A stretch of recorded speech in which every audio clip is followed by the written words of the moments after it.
June 19, 1944. The Philippine Sea. At dawn, the horizon looked calm.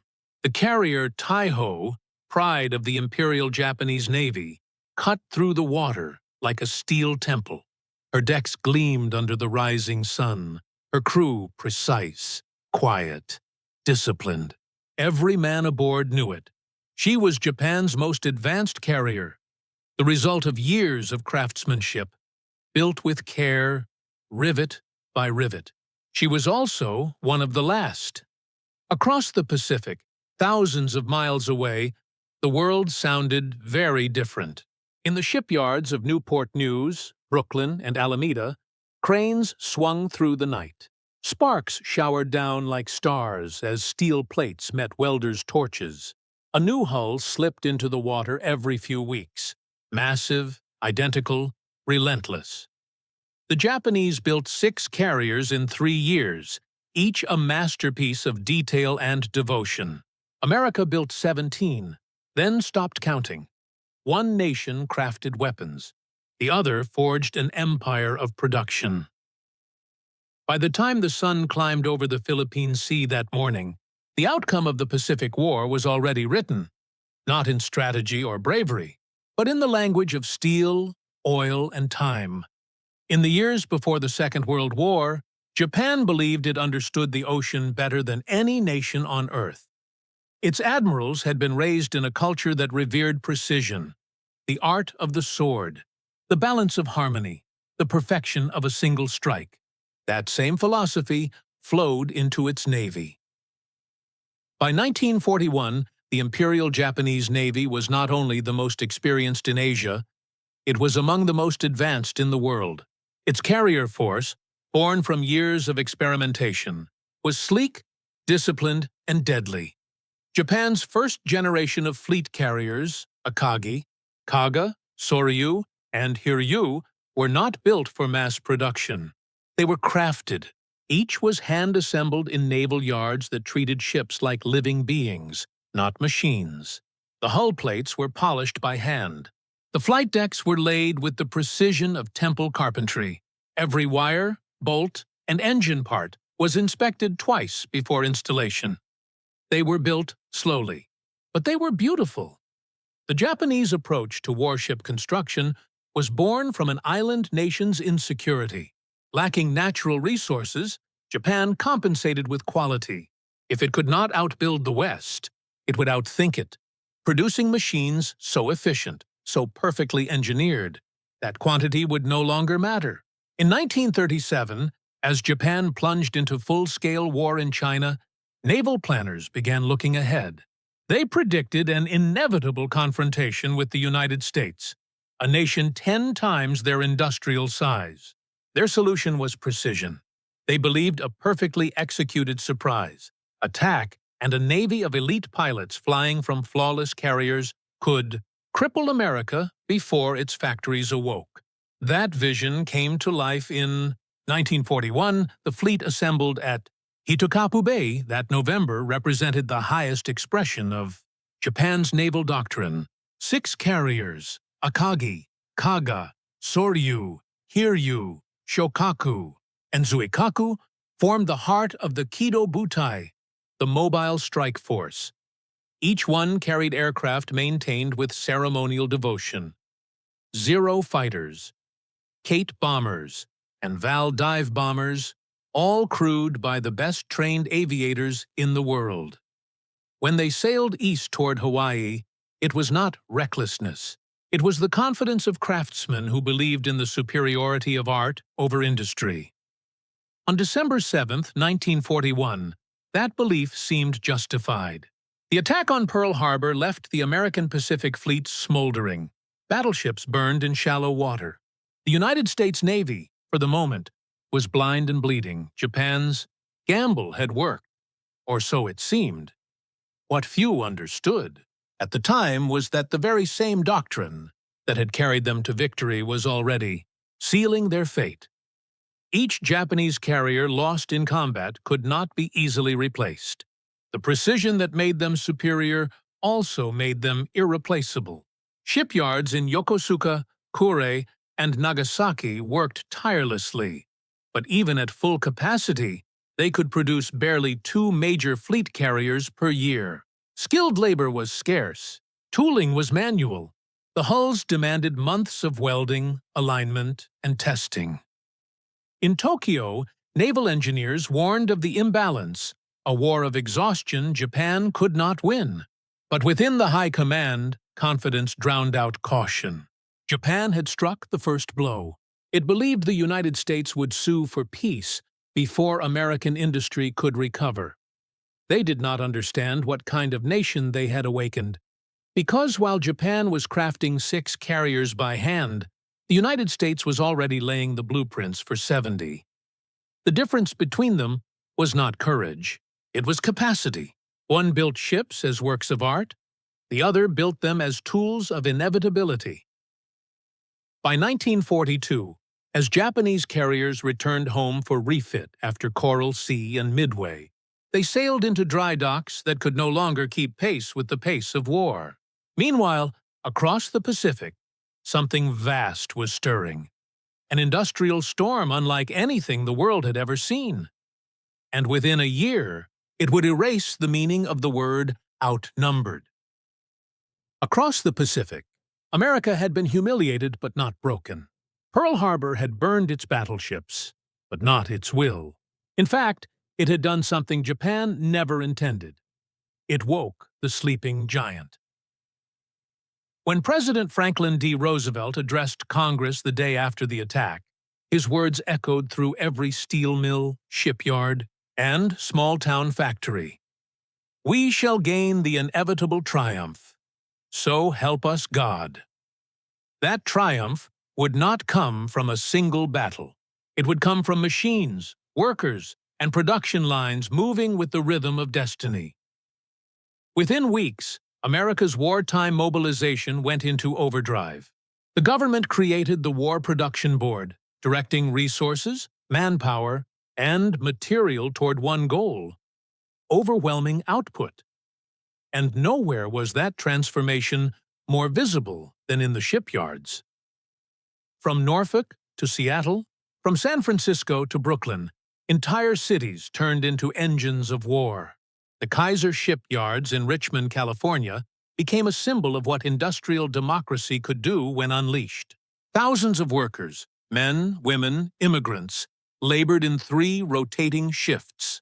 Sparks fell like rain as welders stitched steel plates together. Before 1941, it had taken more than 2 years to build an aircraft carrier.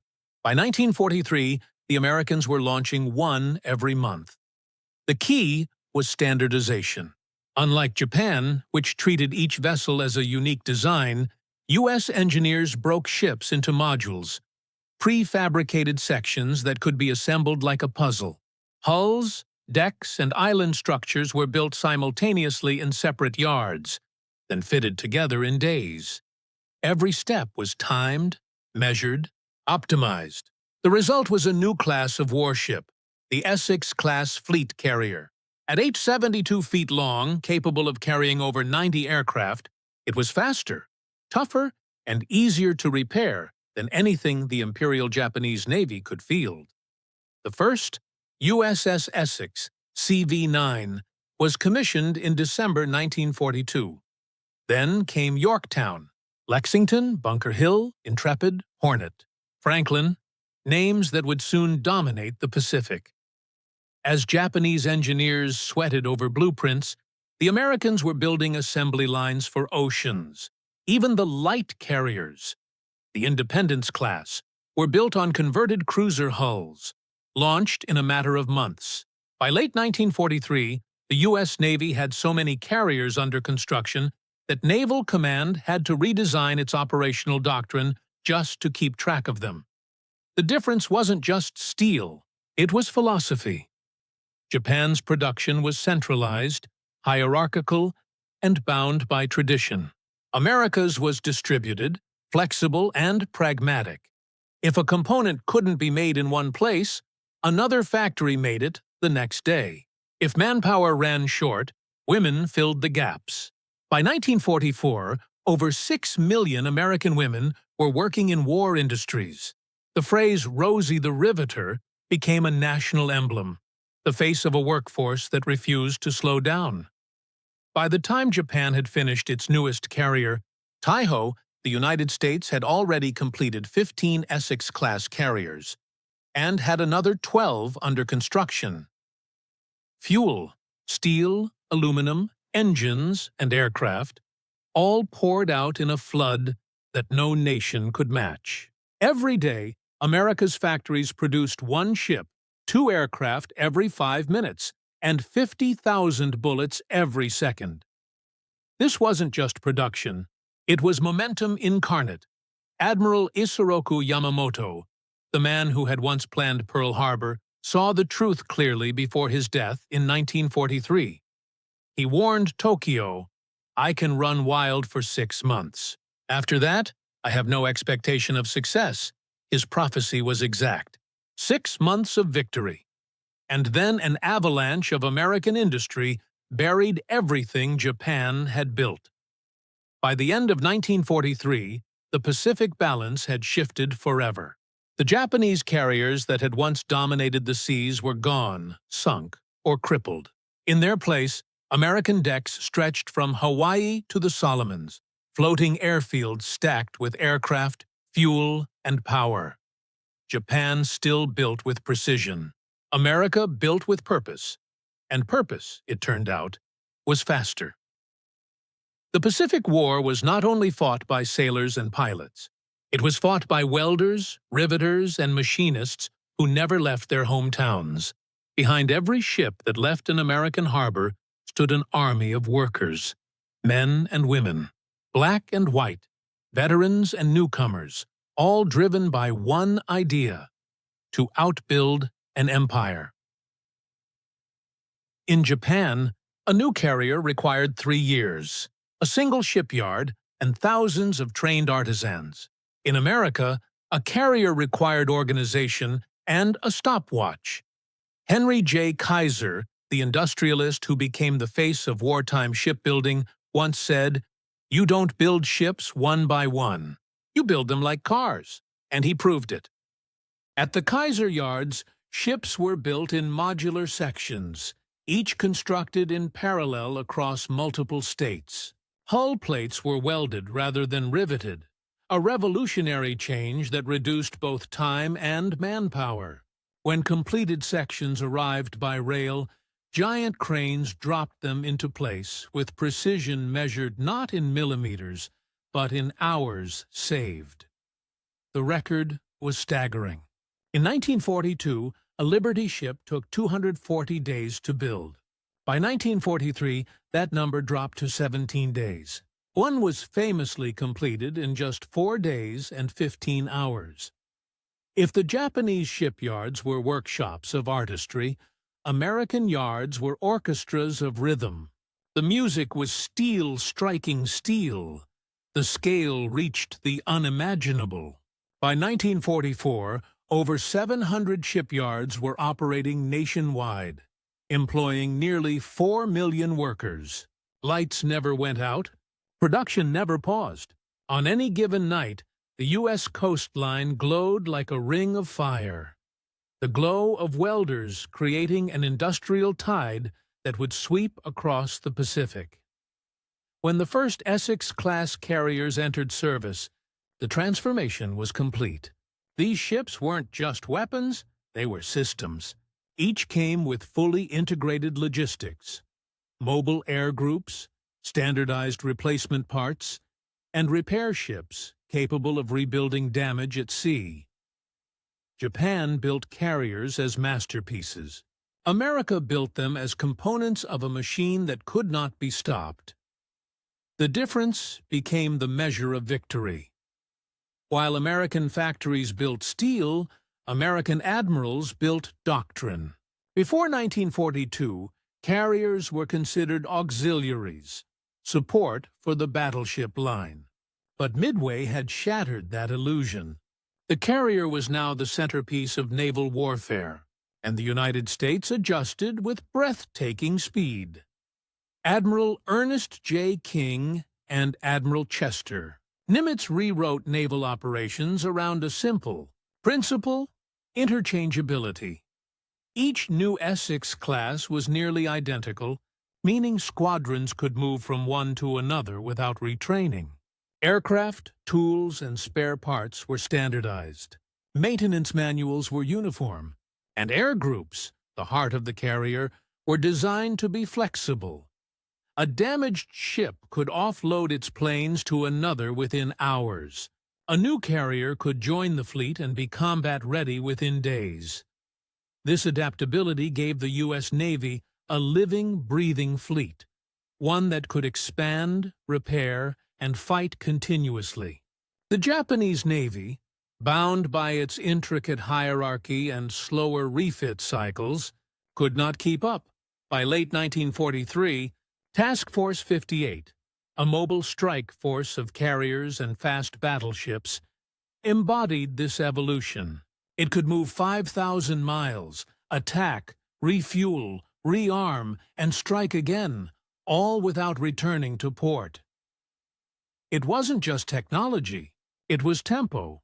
For Japan, each new carrier was a gamble, a treasure of limited resources, carefully guarded and irreplaceable. For America, each carrier was a number in a production column, one of many, always replaced, always improved. The Essex-class had no rivals in output. Between 1942 and 1945, the United States commissioned 24 of them, alongside 9 light carriers and 122 escort carriers. Japan, by comparison, managed only 6. The outcome was not only quantitative, but psychological. The Imperial Navy began to fear American abundance. The sense that no matter how many they sank, more would appear over the horizon. Even their own pilots began calling the endless U.S. reinforcements ghost fleets. By the time the great carrier battles began in 1944, the Japanese High Command wasn't simply outnumbered, they were outpaced. And from that imbalance, the rest of the war would unfold with mathematical certainty. In Tokyo's naval yards, the sound of construction was slower, quieter, almost reverent. Each Japanese carrier was an individual, shaped by hands that had built warships for generations. Men worked with brushes, not chalk. Templates were traced by eye, steel bent by instinct. They measured with pride, not stopwatches. The ships that emerged were works of art, elegant, efficient, perfectly balanced. But in war, beauty has a cost. Japan's engineers couldn't mass-produce because their methods weren't built for it. Their shipyards relied on skilled labor and bespoke parts. Each carrier required its own fittings, cables, and flight equipment, crafted from limited materials that were growing scarcer by the month. By 1943, those same yards that had once built Shōkaku and Zuikaku were struggling to repair damaged hulls. Fuel convoys were bombed. Steel was rationed. Skilled artisans had been conscripted or lost in earlier battles. When Taihō, Japan's most advanced carrier, was launched in 1944, it was hailed as the ship that would restore balance. She was armored, modern, and powerful, a symbol of hope. Yet even she couldn't escape the limitations of her birth. Her engines, rushed through production, vibrated under strain. Her crew lacked experience. Her air group, smaller than planned, included many pilots who had never landed on a carrier before. She would go to sea only once. The Imperial Navy's tragedy wasn't incompetence, it was devotion. Devotion to a vision that could no longer survive in a war ruled by speed and scale. They had built masterpieces when the world demanded multiplication. In the United States, the war effort reached far beyond admirals and strategists. It lived in the faces of welders in coveralls, women driving forklifts, and farmers turned machinists. On the West Coast, Rosie the Riveter became more than propaganda. She was a symbol of national identity. In one Kaiser shipyard, 200,000 workers produced more ships than all of Japan's yards combined. Some were mothers who left home at dawn, packed lunches in their toolboxes, and worked through the night under floodlights that turned darkness into day. They didn't build ships with artistry. They built them with urgency. Every rivet was a promise that their sons, brothers, or husbands at sea would come home. In Yokosuka, the contrast was haunting. Japanese shipbuilders worked with the same pride they always had, but under the shadow of rationing and air raids. Many had lost family in the bombings of Tokyo and Yokohama, yet they continued, hammering steel under blackout curtains, aware that the ships they built might never return. For both sides, industry had become emotion. Faith transformed into steel. When American carriers slid into the Pacific, they carried not just aircraft, but the labor of an entire society. When Japanese carriers left port, they carried history itself. The weight of a nation that believed perfection could still outrun time. War doesn't reward artistry. It rewards adaptability. And in that truth lies the most sobering lesson of the Pacific. Japan's craftsmen worked to make something flawless. America's workers built something that worked. The difference wasn't just industrial, it was philosophical. To the Japanese mind, a ship was a reflection of the nation's honor, its soul made manifest in steel. To the Americans, a ship was a tool, a part of a greater machine, valuable only so long as it could fight. Neither side was wrong, but one of them was faster. As the Pacific battles intensified, the contrast became almost cruel. For every Japanese carrier lost, 2 more American carriers took its place. By 1944, Japan had exhausted its industrial miracle. The United States, meanwhile, was only reaching full strength. The moral irony of it all is that both nations believed they were fighting with righteousness. One fought to preserve a way of life, the other to ensure it never returned. And in that collision of ideals, the Pacific became the proving ground for the modern age, where the human hand gave way to the assembly line, and perfection bowed to production. June 19, 1944. The Philippine Sea.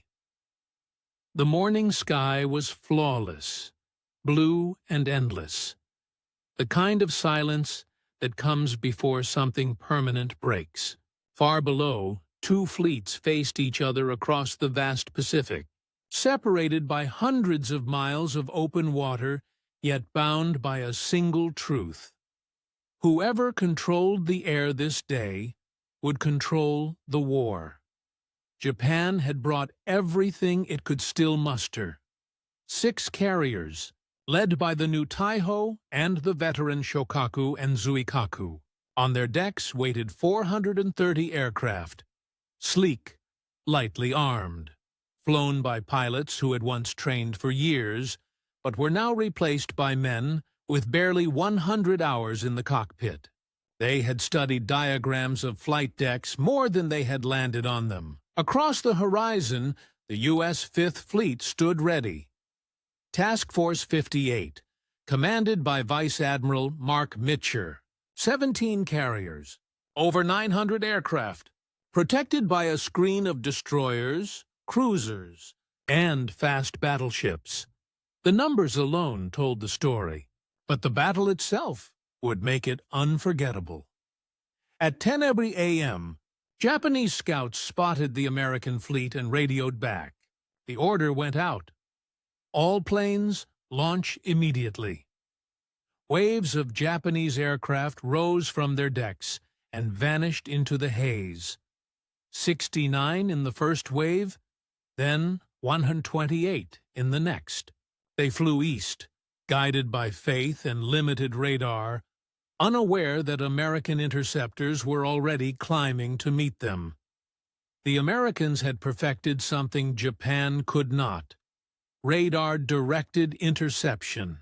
Operators aboard carriers like Lexington and Enterprise tracked the incoming waves hundreds of miles out. They vectored swarms of F6F Hellcats toward them, faster, better armored, and flown by pilots with years of combat experience. At 10:36 a.m., the first wave collided with the defenders. It lasted less than 15 minutes. Of the 69 Japanese planes, only 8 made it back. The sky became littered with falling fragments, burning engines, wings spinning, smoke twisting into the sea. The next wave met the same fate. American gunners, guided by radar, filled the air with shells. To the crews below, it looked like rain made of fire. The Americans called it the Great Marianas Turkey Shoot. To the Japanese, it was something worse: the death of their air arm. By 2 p.m., hundreds of Japanese aircraft had been destroyed. The sea was quiet again, except for the faint crackle of radio static, broken voices calling for rescue, coordinates, help that would never come. Aboard the Taihō, fumes from a ruptured fuel tank filled the hangar deck. A single spark, perhaps from an electric motor, ignited them. Within minutes, the pride of Japan's fleet was engulfed. The carrier that symbolized hope went down with nearly all hands. Hours later, the veteran Shōkaku, survivor of Pearl Harbor and Coral Sea, was struck by American torpedoes and exploded in a fireball that reached the clouds. The Imperial Navy had gone into the battle with 6 carriers. By sunset, it had lost 3, and its ability to fight from the sea forever. For the Americans, it wasn't victory by luck or courage. It was victory by design. Every process, every decision, from radar training to factory production, had converged in one day of absolute dominance. The U.S. Navy didn't need to count its ships anymore. The machine had taken on a life of its own. As night fell, Admiral Mitscher gave an order no manual had written for. He turned on the fleet's lights. One by one, hundreds of American ships illuminated the ocean to guide their pilots home.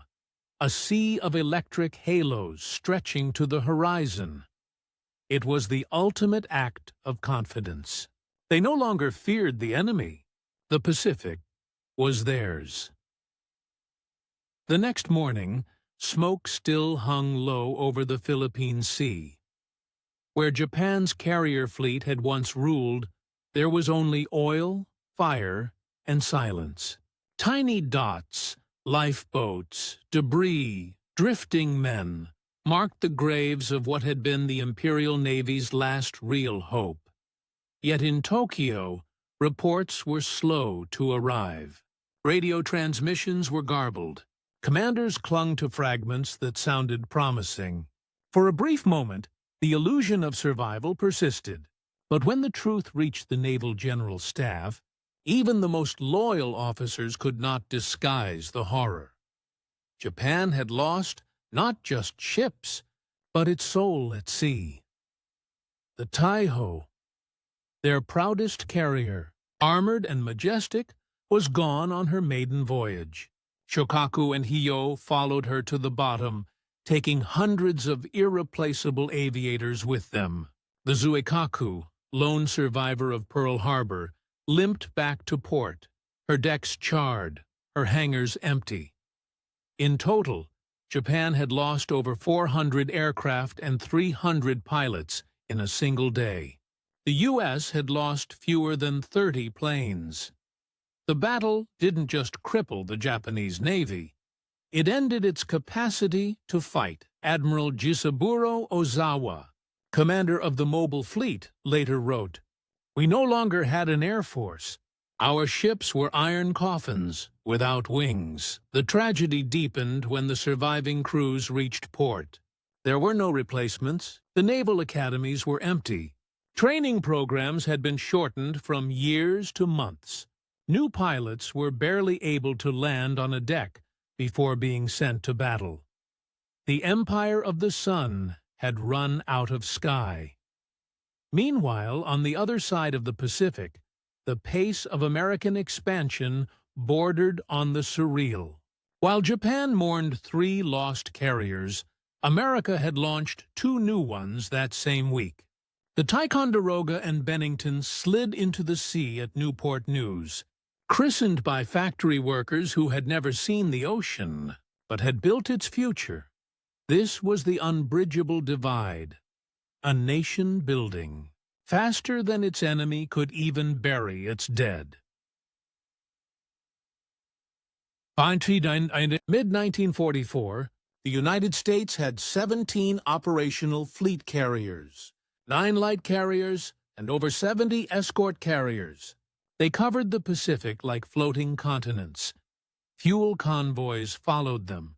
Mobile repair docks fixed battle damage in days.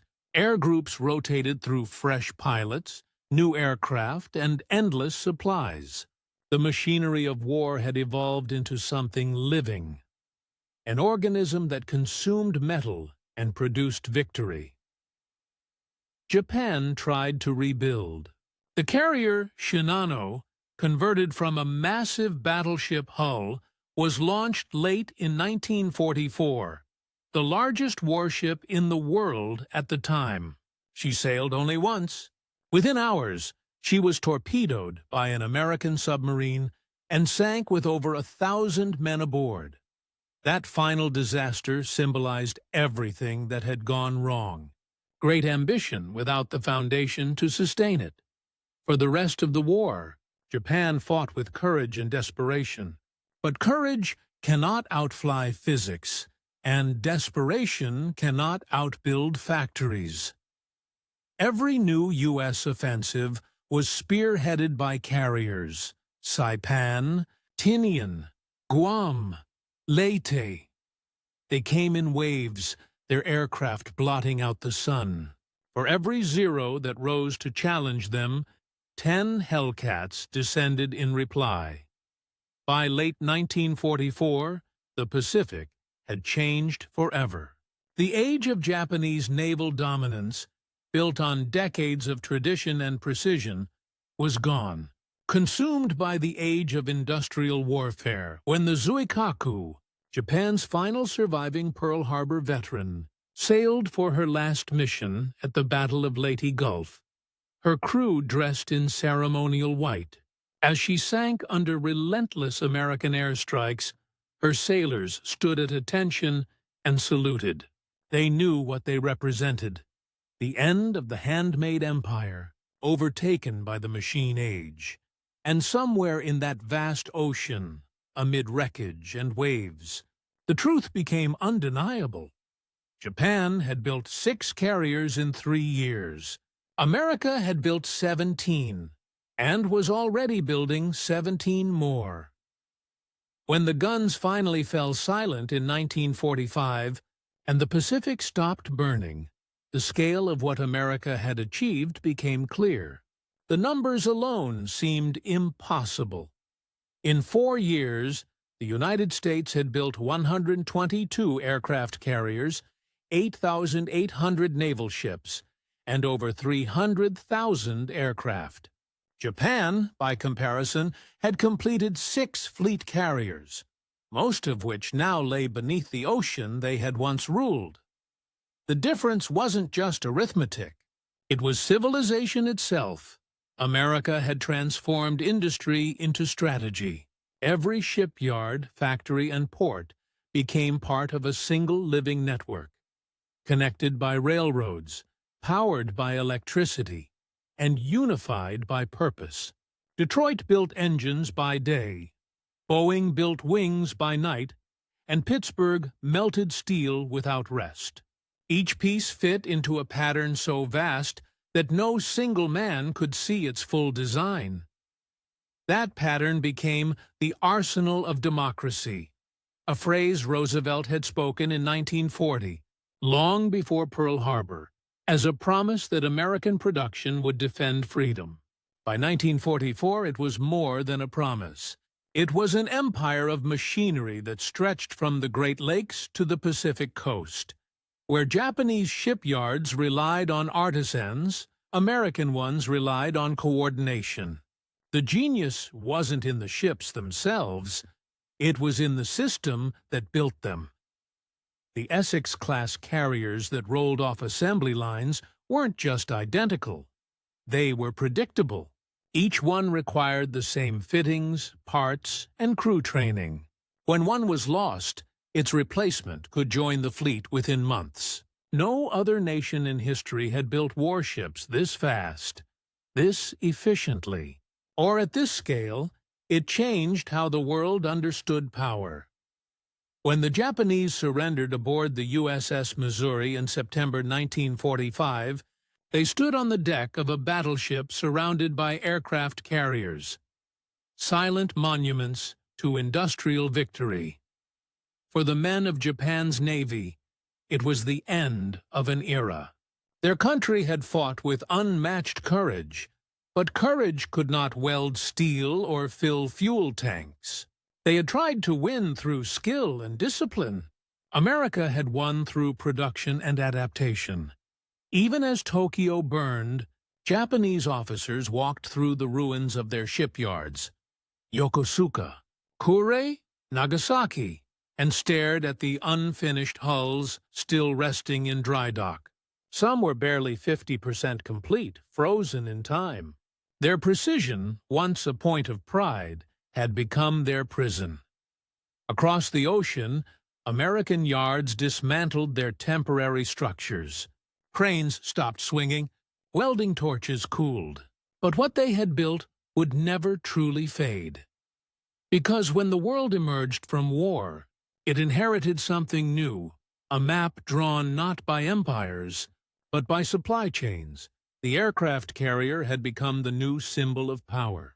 Whoever could build them, supply them, and keep them sailing would rule the post-war seas.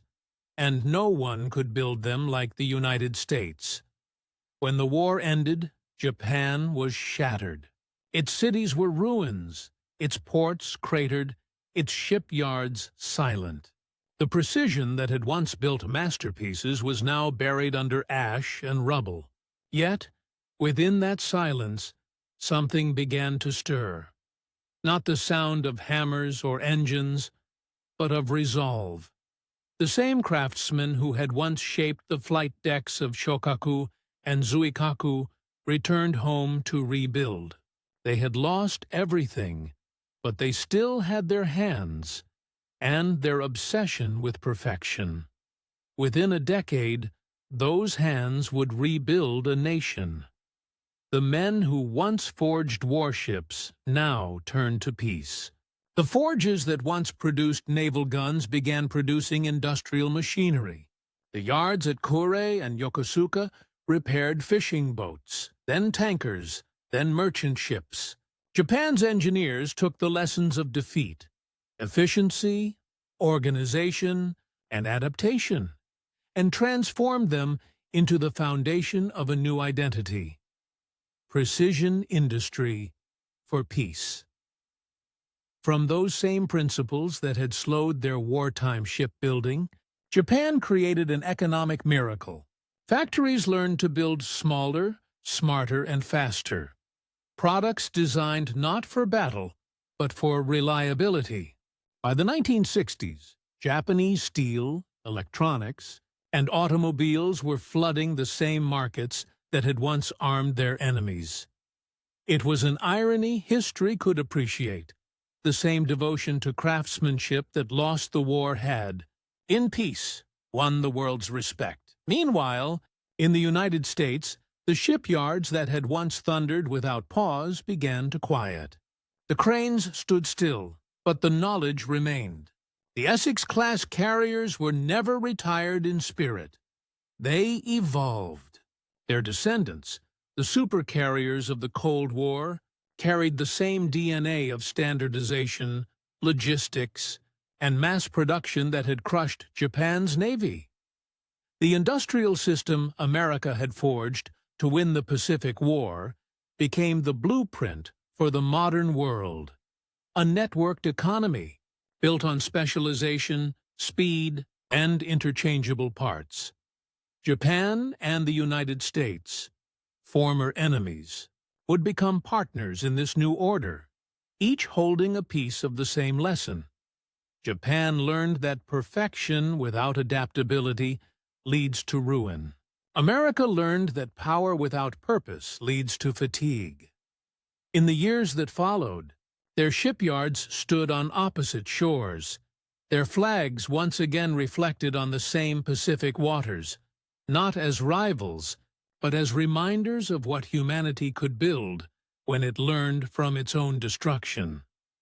The war had proven one final truth. You can win battles with courage, but you win the future with production. In the end, the war between Japan and America was never just a clash of fleets. It was a test of worlds, one built on craft, the other on capacity. Japan entered the Pacific War believing mastery could outshine magnitude. Every carrier they built was a tribute to discipline and beauty, to a nation that treated steel like art. But art could not keep pace with assembly lines. The sea does not wait for perfection, only for persistence. America's victory was not born of genius or luck. It was built, welded, riveted, and launched. In those shipyards, the hum of machinery became the new language of power. The men and women who worked by torchlight didn't just make ships. They remade history. And when those 17 carriers steamed across the Pacific, it wasn't just an armada. It was the sound of the modern world arriving, relentless, impersonal, inevitable. Japan's loss was profound, but not final. From its ashes came a truth far greater than defeat. That creation, not conquest, endures. The same precision that once slowed them became the foundation of their rebirth. A lesson in how failure, when understood, can build something stronger than victory. Today, the descendants of those two nations stand not as enemies, but as engineers, allies, and innovators, still bound by the ocean that once divided them. In that vast expanse of blue, where 6 carriers once faced 17, the waves still whisper the same story. Perfection fades, production endures, and history belongs to those who can build faster than it can be destroyed.